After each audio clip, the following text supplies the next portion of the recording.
성령님의 기름 부으심. 오늘 저는 이 점에 대해 다시 여러분과 나누고 싶습니다.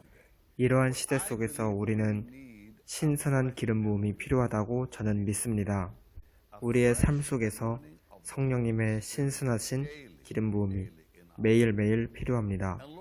주님 우리에게 보여주실 것에 대해 감사를 드립니다. 주님께 모든 영광과 찬양과 존귀를 드립니다. 놀라우신 예수님의 이름으로 기도합니다. 아멘. 오늘 저의 놀라운 가족이 되어주셔서 감사합니다. 진심으로 감사합니다. 전도서 9장 8절은 이렇게 말씀합니다. 내 의복을 항상 희귀하며 내 머리에 향기름을 그치지 아니하도록 할지니라. 얼마나 강력한 명령입니까? 당신의 삶에 하나님의 기름 부음이 그치지 말게 하라는 말씀입니다. 이러한 시대 속에서 우리는 이 말씀이 정말로 필요하며 우리는 기름 부음을 받고 또 계속 기름 부음 받은 상태로 유지해야 되는 것이 중요하다고 저는 생각합니다. 저는 기름 부음에 대해 배운 것이 한 가지 있습니다. 저는 50년째 사역을 하고 있습니다. 제가 배운 것은 하나님의 능력에 관해서는 어제 남은 것으로 오늘을 살 수 없다는 것입니다. 우리는 매일 신선한 기름 부음이 필요합니다. 우리가 승리하는 그리스도인의 삶을 살기 위해서 하나님의 기름 부으심은 매일 우리에게 임해야 합니다. 하나님께서 오늘 당신을 다시 기름 부으시기를 기도합니다. 기름 부음 받을 수 있는 단 한 가지 유일한 길은 예수님의 임재로 돌아가는 것입니다. 그때 예수님은 우리를 다시 기름 부으셔서 승리하는 삶을 살게 하십니다. 우리가 기도를 소홀히 하고 말씀 읽는 것을 소홀히 하고 주님의 임재를 소홀히 하는 것은 아주 큰 대가를 치르게 합니다. 그럴 때 우리의 육은 빠르게 돌아오며 옛 성품이 우리를 장악합니다. 계속 승리하는 삶을 살기 위해 기름 부음이 필요하며 오직 기름 부음만이 저와 여러분을 계속 승리하게 만듭니다. 기름 부음이 없이 행해지는 모든 일은 하나님이 받지 않으십니다.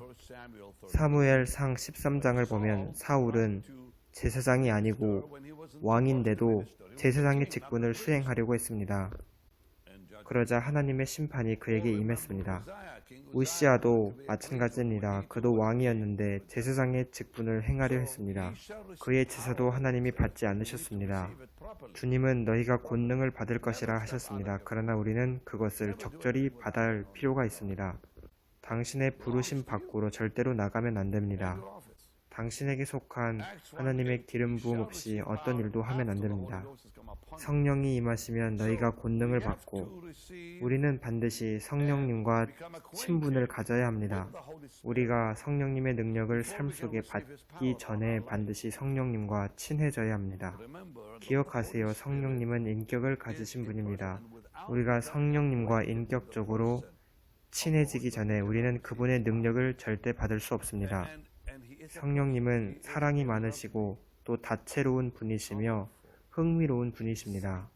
로마서 8장, 고린도 전서 2장을 보면 성령님은 지적인 능력을 가지고 계신 분임을 알 수 있습니다. 고린도 전서 12장을 보면 그분은 감정을 가지고 계시고 또 의지를 가지고 계신다는 것을 알 수 있습니다. 로마서 15장을 보면 성령님은 감정을 가지고 계심을 알 수 있습니다. 저는 성령님에 관해서 지금까지 약 50년 동안 가르쳐 왔습니다. 왜냐하면 저는 우리가 성령님을 알 필요가 있다고 온 마음으로 믿기 때문입니다. 그가 누구신지 알아야 합니다. 그는 인격을 가지고 계십니다. 만약 당신이 성령님을 능력으로 본다면 당신은 성령님을 이용하고 싶을 겁니다. 그러나 성령님을 인격으로 바라본다면 당신은 성령님께 자신이 쓰임받기를 원할 것입니다. 성령님을 알아가시고 성령님과 대화하세요. 그는 당신과 대화하길 원하시며 성령님께 기도를 도와달라고 요청하세요. 당신의 눈을 열어 말씀에서 그 능력과 아름다움과 복됨을 보게 하시라고 구하시고 또 그리스도인의 삶을 살 수 있도록 도와달라고 구하세요. 우리는 성령님이 필요합니다. 고린도 후서 13장 13절을 보면 바울은 우리가 성령님과 교통하기를 원한다고 기도합니다. 우리 모두 성령님의 교통하심이 필요합니다. 주님께서는 승천하시기 전에 우리에게 성령님을 보내주신다 하셨습니다. 요한복음 14장 16절을 보면 예수님께서는 성령님을 보내셔서 우리와 영원토록 함께 있게 하신다고 하셨습니다. 우리를 절대 떠나시지 않으신다는 말씀입니다.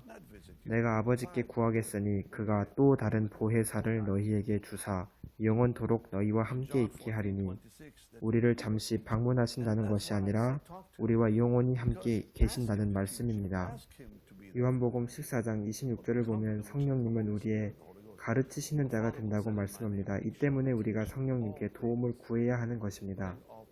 보혜사 곧 아버지께서 내 이름으로 보내실 성령, 그가 너희에게 모든 것을 가르치고 내가 너희에게 말한 모든 것을 생각나게 하리라.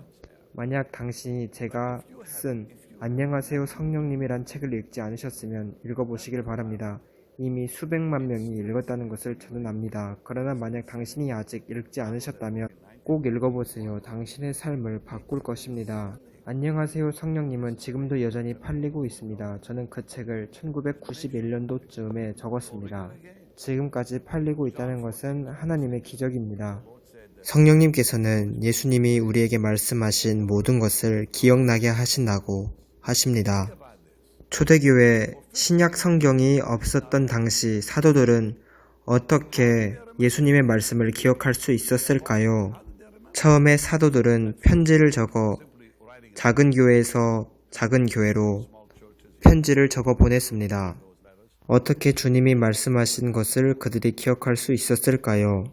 성령님이 그들에게 기억나게 하신 것입니다. 보혜사, 곧 아버지께서 내 이름으로 보내실 성령, 그가 너희에게 모든 것을 가르치고 내가 너희에게 말한 모든 것을 생각나게 하리라. 요한복음 15장 26절은 성령님은 예수님을 증언하신다고 말씀합니다. 저와 여러분은 단지 그러실 뿐입니다. 그러나 성령님이 우리를 사용하십니다. 우리를 사용하셔서 세상에 하나님의 아들을 전하십니다. 내가 아버지께로부터 너희에게 보낼 보혜사, 곧 아버지께로부터 나오시는 진리의 성령이 오실 때에 그가 나를 증언하실 것이요. 성령님은 항상 예수님을 증언하시고 예수님을 영광스럽게 하십니다. 이를 통해 우리는 성령님의 일을 알 수 있습니다. 성령님은 자기 자신이나 또는 다른 누군가를 말하지 않으십니다. 그래서 진정한 그리스도인과 진정한 사역자는 항상 예수님에 대해 이야기합니다. 왜냐하면 그것이 기독교의 중심이기 때문입니다. 예수님이 기독교의 중심입니다. 요한복음 16장 7절에서 8절을 보면 성령님은 죄에 대하여, 의에 대하여, 심판에 대하여 세상을 책망하신다고 말씀합니다. 사람이 마음속에 책망과 찔림 없이 주님께로 나아온다면 그들은 절대 주님을 알 수 없을 겁니다. 또 요한복음 16장 13절은 성령님께서는 우리를 모든 진리 가운데로 인도하신다고 말씀합니다. 성령님이 계신 곳에는 미혹이 없습니다. 왜냐하면 성령님은 우리를 모든 진리 가운데로 인도하시기 때문입니다. 그리고 14절은 성령님은 주님을 항상 영광스럽게 하신다고 말씀합니다. 제가 성령님에 대해 좀 더 말씀드리겠습니다. 그는 전능하신 하나님입니다. 그는 전능하신 하나님입니다. 하나님 아버지, 아들 하나님, 성령 하나님, 삼위일체 하나님입니다. 성령님은 전능하십니다.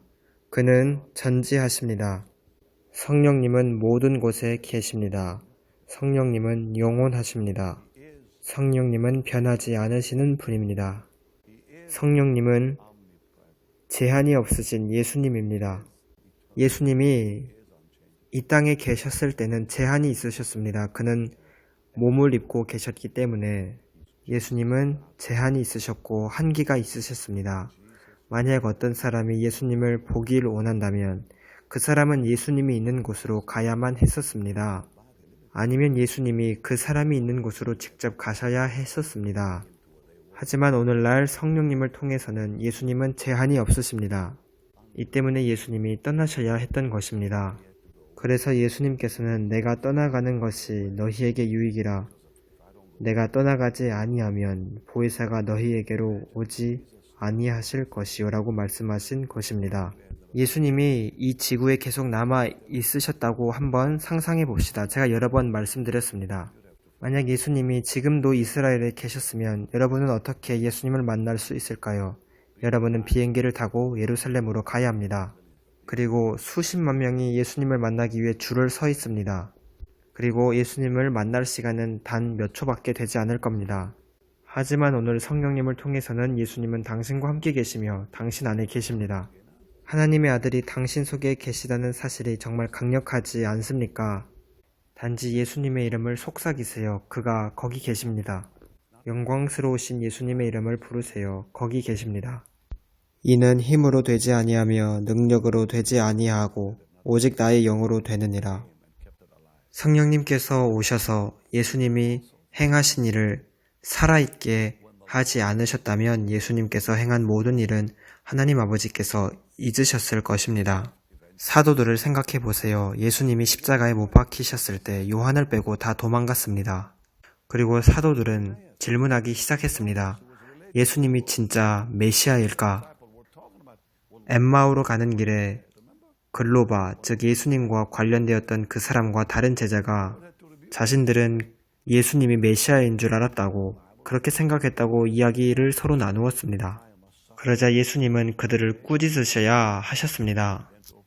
미련하고 선지자들이 말한 모든 것을 마음에 더디 믿는 자들이여, 그리스도가 이런 권한을 받고 자기 영광에 들어가야 할 것이 아니냐. 그리고 모세와 모든 선지자의 글로 시작하여 모든 성경에 쓴 바 자기에 관한 것을 자세히 설명하셨습니다. 그 두 제자는 예수님 앞에서 예수님의 그리스도 되심을 의심했습니다. 성령님이 없으면 기독교는 2주도 지속되지 못했을 겁니다. 이 때문에 오늘 우리의 삶 속에서 성령님이 필요한 이유입니다. 성령님이 없으면 우리는 모든 것을 잃어버립니다. 이 때문에 예수님께서 내가 떠나가는 것이 너희에게 유익이라 하신 것입니다. 성령님은 당신의 지도자가 되시고 위로자가 되시며 당신의 기쁨과 평안이 되십니다. 그리고 당신이 필요로 하는 모든 것을 주시고 예수님이 말씀하신 모든 것을 생각나게 하십니다. 그리고 당신과 영원히 함께 거하실 것입니다. 절대로 떠나지 않으십니다. 천국에 가서도 성령님은 우리 속에 영원히 계실 것입니다. 예수님의 임재는 절대로 우리를 떠나지 않으십니다. 성령님의 능력은 당신의 삶을 변화시킬 것입니다. 이사야 32장 15절을 보겠습니다. 저는 오늘 여러분들에게 우리가 성령님이 얼마나 필요한지 그 점에 대해 다시 기억나게 해드리고 있습니다. 마침내 위에서부터 영을 우리에게 부어주시리니 광야가 아름다운 밭이 되며 아름다운 밭을 숲으로 여기게 되리라. 오늘 당신이 광야에 있는 것처럼 말라버렸다고 느껴지십니까? 다시 성령님을 부르세요. 그는 당신의 광야를 아름다운 밭이 되게 하실 겁니다. 당신의 삶을 아름다운 열매 있는 밭으로 만드실 것입니다. 에스겔 36장 26절에서 27절을 보겠습니다. 제가 아주 좋아하는 말씀이며 복되신 성령님에 대해 말씀합니다. 또 새 영을 너희 속에 두고 새 마음을 너희에게 주되 너희 육신에서 굳은 마음을 제거하고 부드러운 마음을 줄 것이며 또 내 영을 너희 속에 두어 너희로 내 율례를 행하게 하리니 너희가 내 규례를 지켜 행할지라. 성령님의 도움 없이는 우리는 절대로 하나님과 동행할 수가 없고 하나님의 뜻을 이해할 수도 없습니다. 27절을 보면 내 율례를 행하게 하리니 내 영을 너희 속에 두어 너희로 내 율례를 행하게 하리니 이렇게 말씀합니다. 사람들은 스스로 성경을 이해하고 성경이 말씀하는 대로 살려고 시도하고 노력합니다. 그러나 그들은 그렇게 할 수 없습니다.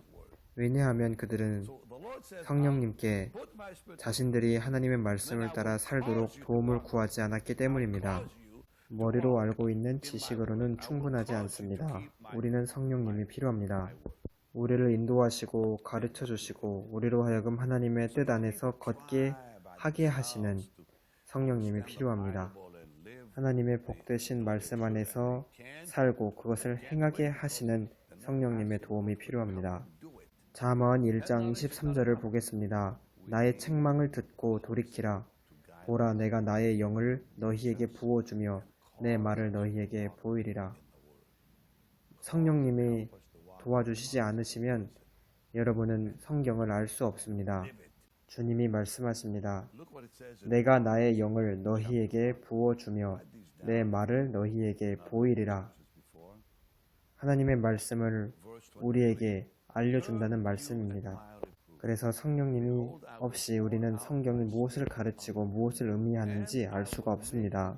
그리고 우리가 방금 읽은 것도 기억할 수가 없을 것입니다. 성령님 없이 우리는 주님께 속할 수도 없습니다. 로마서 8장 9절을 보겠습니다. 로마서 8장 9절은 아주 분명하게 말씀합니다. 우리에게 성령님이 계시지 않으면 우리는 예수님께 속할 수 없습니다. 만일 너희 속에 하나님의 영이 거하시면 너희가 육신에 있지 아니하고 영에 있나니 누구든지 그리스도의 영이 없으면 그리스도의 사람이 아니니라. 생각해 보세요. 성령님이 우리에게 예수님을 알려주시고 우리로 하여금 주님을 부를 수 있게 하십니다. 당신은 성령님 없이 주님을 부를 수 없습니다. 로마서 8장 15절을 보세요. 너희는 다시 무소하는 종의 영을 받지 아니하고 양자의 영을 받았으므로 우리가 아빠 아버지라고 부르짖느니라. 우리의 삶 속에 성령님 없이 우리는 심지어 올바르게 기도할 수도 없습니다. 성령님이 없으면 우리의 말은 헛되고 공허할 뿐입니다. 성령님 없이 우리는 예수님이 나의 주님이라고 말할 수도 없습니다. 고린도전서 12장 3절을 보면 하나님의 영 성령으로 아니하고는 누구든지 예수를 주시라 할 수 없다고 말씀합니다. 그리고 성령님이 안에 계신 사람은 예수님의 이름을 저주의 단어로 사용할 수가 없습니다. 오늘날 여러분들은 많은 사람들이 주님의 이름을 헛되이 부르고 나쁘게 사용하는 것을 봅니다. 왜냐하면 그들은 그리스도인이 아니기 때문입니다. 믿는 자가 아니기 때문입니다. 고린도전서 12장 3절입니다. 그러므로 내가 너희에게 알리노니 하나님의 영으로 말하는 자는 누구든지 예수를 저주할 자라 하지 아니하고 또 성령으로 아니하고는 누구든지 예수를 주시라 할 수 없느니라. 오늘날 많은 사람들이 주님의 이름을 함부로 사용하고 주님의 이름을 공경하지 않습니다. 누구든지 예수님의 이름을 헛되이 부르고 헛되이 사용하는 사람은 성령을 받은 자가 결단코 아닙니다. 하지만 성령님이 안에 계신 자는 그 이름을 귀히 여기고 그 이름을 사랑합니다. 만약 여러분 주위에 예수님의 이름을 부정적으로 사용하는 사람이 있다면 이렇게 말하세요. 그 이름은 제가 사랑하는 이름입니다. 그 이름은 저의 생명입니다. 예수님의 이름을 그렇게 사용하지 마세요. 저는 그 이름을 사랑합니다. 그리고 그 사람을 멀리하세요. 최근에 얼마 전에 저 주위에 있는 사람이 주님의 이름을 헛되이 사용하는 것을 보았습니다. 그래서 저는 말했습니다. 그 이름은 제가 사랑하는 이름입니다. 그 이름은 제가 가진 모든 것이며 저의 생명과도 같습니다. 그리고 그 사람을 저는 멀리했습니다. 그리고 성령님은 슬픔을 느끼시는 하나님입니다. 근심하시는 하나님입니다. 하나님의 성령님을 근심하게 하지 마십시오. 구원의 날까지 그 안에서 인치심을 받았습니다. 그리고 또 사람은 성령님을 거역할 수가 있습니다. 사도행전 7장 51절에 나와 있습니다. 스데반이 이스라엘 장로들에게 말할 때 목이 곧고 마음과 귀에 할례를 받지 못한 사람들아 너희도 너희 조상과 같이 항상 성령을 거스르는도다 이렇게 말했습니다. 그리고 성령님은 사람에 의해 조용하게 잠잠하게 되실 수가 있습니다. 한번 생각해 보세요. 그의 말을 듣기 원하지 않는 사람에 의해 성령님은 잠잠하게 되십니다. 스가랴 6장 8절에 나와 있습니다. 그리고 성령님은 모독을 받으실 수 있습니다. 성령님을 모독하는 것은 죄의 용서가 없습니다. 어떤 사람이 하나님의 역사하심을 마귀의 일이라고 말한다면 저는 그렇게 말하는 사람 근처에도 있고 싶지 않습니다. 그런데 오늘날 사람들이 성령님의 일을 마귀의 일이라고 아주 자유롭게 말하고 다닙니다. 이 일은 마귀의 일이야. 사람들이 넘어지는 것도 다 마귀가 하는 거야. 여러분, 아닙니다. 주의하시길 바랍니다. 이렇게 성령님의 일을 모독하는 자에게는 용서하심이 없습니다. 예수님의 피는 모든 종류의 죄를 용서하실 수 있습니다. 한 가지만 빼고요. 그 죄는 성령님을 모독하는 죄입니다. 성령을 회방하는 죄는 이 세상에서도 용서받지 못할 것이며 오는 세상에서도 용서받지 못합니다. 이것을 모르는 사람이 있다면 오늘 그 사람은 이것을 알기를 원합니다. 성령님을 향해서 어떠한 그런 악한 말도 하지 마세요. 하나님은 그 사람을 절대로 용서하지 않으실 것입니다.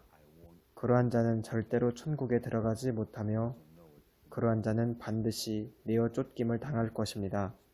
진정한 그리스도인들은 절대로 성령님을 모독하지 않습니다. 그리고 귀하신 성령님께서는 사람들을 찾고 계십니다. 어떠한 사람이냐면 성령님이 자신의 육체의 죽음을 가져다 주기를 원하는 자들을 찾고 있습니다. 그럴 때 성령님이 그 사람을 사용하실 수 있기 때문입니다. 저는 캐서린 쿨만의 사역에 관해서 하나님께 감사를 드립니다. 그녀의 사역을 통해 제가 성령님을 만났기 때문입니다. 제가 캐서린 쿨만 집회에 참석하기 전에 다녔던 교회에서는 큰 소리 치는 게 능력이고 능력이 큰 소리 치는 것이다 이렇게 사람들은 생각했습니다. 그런데 그것은 공허한 것이었습니다. 후에 거짓된 가르침이 그 교회로 들어와서 그 아름다운 교회를 완전히 파괴시켰습니다. 3,000명의 젊은이들이 그 캐나다 토론토의 교회에서 하나님의 역사를 경험하고 있었는데 그 일은 사라지고 말았습니다. 그 사람은 복종에 관해서 그들에게 가르쳤는데 그 가르침은 수많은 사람들에게 해를 끼쳤습니다. 그것은 단순한 복종 그 이상을 넘어서는 것이었습니다. 하나님께 감사할 것은 저로 하여금 미국 피츠버그에서 열렸던 그 캐서린 쿨만의 집회에 참석하게 하셔서 저의 삶을 바꾸셨다는 것입니다. 펜실베니아 피츠버그에서 아주 영광스러운 시간이었습니다. 저는 오늘날까지 캐서린 쿨만의 사역에 감사함을 느끼고 있습니다. 제가 젊은 날에 그녀의 집회를 여러 번 갔습니다. 저는 하나님의 능력을 보았고 제 눈으로 똑똑히 보았습니다. 저는 오늘 주님께서 당신을 아주 영광스럽게 사용하시기를 기도합니다. 2024년 12월에 저는 저의 사역 50주년을 맞이하게 됩니다. 12월 7일입니다. 가능하신 분들은 함께 참석해 주시면 좋겠습니다. 텍사스 달라스에서 열리며 앱사이트 저의 홈페이지에 가면 자세히 나와 있습니다. 좋은 음식으로 여러분들을 대접해 드릴 것이며 아주 아름다운 행사가 준비되어 있습니다. 여러분의 사랑하는 자들과 친구들과 가족들을 데려오셔서 함께 주님의 선하심에 감사하고 축복하는 시간을 가지십시다. 이제 저는 여러분들을 위해 기도할 것입니다. 주님께서 당신을 다시 한번 만지시고 한 번 더 기름 부으시기를 기도합니다. 아버지 하나님, 제가 나아갑니다. 주님, 각 사람을, 저를 포함한 우리 각 사람을 오늘 다시 기름 부어 주옵소서. 우리는 모두 신선한 기름 부음을 구합니다. 주님, 저를 지금 보고 듣고 있는 모든 사람을 만져주시고 주님의 말씀을 향한 깊은 굶주림을 주옵소서. 주님을 알게 하시고 주님에 관한 지식을 알게 하시고 그들을 당신의 말씀 안에서 강하게 세우소서. 또 당신의 말씀을 그들 속에 강하게 세우소서. 예수님의 강력하시고 영광스러우신 이름으로 기도드립니다. 아멘. 주님, 그들을 주님의 영광을 위해 기름 부어 주옵소서. 아멘. 하나님의 말씀은 풍성하고 부유하며 하나님의 말씀은 당신을 지키며 계속 주님과 동행하도록 할 것입니다. 발을 기름 시내 저주로 내 발자취를 씻으며 바위가 나를 위하여 기름 시내를 쏟아냈으며 젖은 하나님의 복되신 말씀의 깊은 것을 의미합니다. 하나님의 말씀의 깊은 것을 알아가세요. 그러면 하나님이 당신과 함께 하시는 그 일을 보게 될 것입니다. 지금 삶 속에 주님이 필요한 모든 사람에게 말씀드립니다. 주님께 항복하세요. 사랑하는 예수님, 당신이 필요합니다. 저의 죄를 용서해 주세요. 저의 마음속에 오셔서 당신의 거룩하시고 귀하신 피로 씻어주세요. 저의 삶을 당신께 드립니다. 제 속에서 저를 통해 주님의 삶을 사옵소서. 주님을 저의 구세주로 선언하고 선포합니다. 아멘, 아멘. 이제 주님의 일에 심으시라고 요청합니다. 주님께 드리는 것은 그 어느 때보다 더욱 중요해지고 있습니다. 씨앗을 심는 것 말고는 재정적으로 복받을 수 있는 길이 없습니다. 지금 세상은 날마다 더 위험해지고 있고, 좀 더 과장해서 말한다면 시간마다 더 위험해지고 있습니다. 진짜 지금이야말로 복음을 더 전해야 할 시간입니다. 저는 곧 캐나다로 갑니다. 3번의 저녁 집회가 있고 그 후에 저는 아프리카 나이지리아로 갑니다. 그리고 10월에는 미국 휴스턴으로 갑니다. 그리고 내년 1월에는 아프리카 우간다를 방문하고 그 후에 브라질, 아르헨티나, 다른 국가들을 방문하며 또 저희는 호주도 방문할 계획을 갖고 있습니다. 저는 지금 하나님이 하고 계시는 일에 대해 너무 기쁘고 감사합니다. 그리고 저희는 지금 저의 이 메일의 설교 내용을 다른 나라 언어로 인공지능 기술을 통해 번역하고 통역하고 있으며 최근에 우리는 스페인어 방송을 출시했습니다. 주님의 일에 드려주시고 주님께서 당신을 복주실 것이고 또 귀히 여기실 것입니다. 주님이 귀히 여기실 것입니다. 이제 여러분은 베닌 홈페이지로 가셔서 심으실 수 있고 BHM45777로 문자를 보내주세요. 여러분들을 많이 사랑합니다. 다음 시간에 뵙겠습니다. The highest calling is to bring more souls into God's kingdom. Pastor Benny is answering this call by ministering daily on many platforms, potentially reaching over 1.4 billion English speakers. But this is only a fraction of the world's population. He has prioritized creating language-specific programming, and 4 channels are currently in development, targeting a possible audience of 1.7 billion people. These include 610 million Hindi speakers, 559 million Spanish speakers, 310 million French speakers, and 264 million Portuguese speakers worldwide. Soon, they can hear Pastor Benny in their own languages. Your support is vital to this project. Pastor Benny needs your help covering the channel's production, translation, editing, and distribution expenses. Your gift of $125 will provide for a day of programming in one of these languages, or you can sponsor an entire week for $875. Whatever amount God lays on your heart will assist in launching and continuing the operation of these channels, along with all the other methods this ministry uses to spread the gospel worldwide. Thank you for your partnership with Pastor Benny. Through your generosity, he will minister in Hindi, Spanish, French, and Portuguese, changing lives now and for all eternity. As resources become available, more language-specific channels will be created. Give your most generous gift today for souls. God bless you.